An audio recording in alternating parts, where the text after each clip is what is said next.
আজকে মিছিলে হাঁটতে হচ্ছে কারণ আমাদের রাজ্যে চাকরির ব্যবস্থাটা সম্পূর্ণ বন্ধ হয়ে যাচ্ছে আস্তে আস্তে। আমরা দেখতে পাচ্ছি বাজেটে আমাদের মুখ্যমন্ত্রী জানাচ্ছেন 10 লক্ষ চাকরি, আমরা সেটা জয়েনিং পাচ্ছি না। আমরা চাকরি প্রার্থী, আমাদের যোগ্য চাকরি প্রার্থীরা আজকে রাস্তায় নেমে এসছে, অনাহারে অর্ধাহারে যাদের দিন কাটছে তারা আজকে রাস্তায় নেমে এসছে। এর দ্রুত সমস্যার সমাধান করা উচিত। ওবিসি শংসাপত্র বাতিল করেছে কলকাতা হাইকোর্ট, মামলা গিয়েছে সুপ্রিম কোর্টে, ফলে আটকে নিয়োগ। এই অবস্থায় দ্রুত নিয়োগের দাবিতে এক মঞ্চে চাকরি প্রার্থীদের 3টি সংগঠন।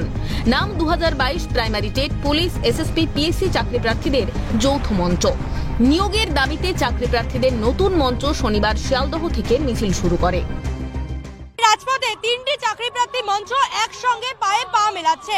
শিয়ালদহ থেকে তাদের মহা মিছিল শুরু হয়েছে এবং যাবে ধর্মতলা পর্যন্ত, সেখানে তাদের অবস্থান বিক্ষোভের কর্মসূচি রয়েছে।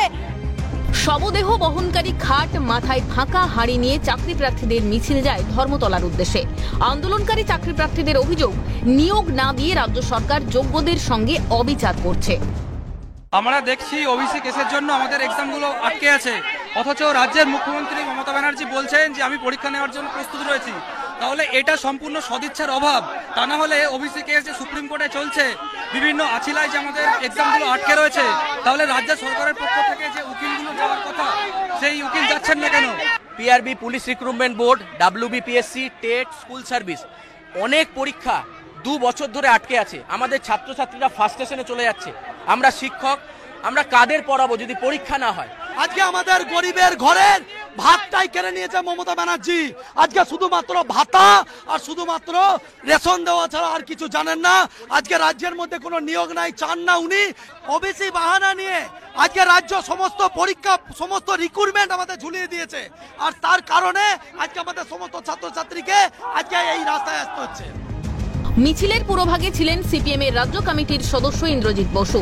ওবিসি শংসাপত্র ইস্যুতে রাজ্যকে তীব্র ভাষায় আক্রমণ শানান তিনি।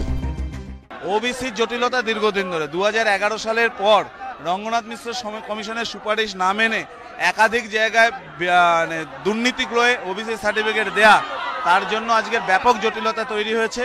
কোর্টে ওবিসির কারণে সমস্ত নিয়োগ বন্ধ আছে।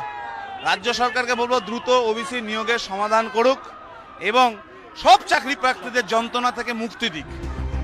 আন্দোলনের রাস্তায় হেঁটে হকের চাকরিকে ছিনিয়ে আনতে পারবেন আন্দোলনকারীরা? ক্যামেরায় লিসন লোধ ও জনি মণ্ডলের সঙ্গে রেশমি দাস ও রাজা সাহার রিপোর্ট, ক্যালকাটা নিউজ।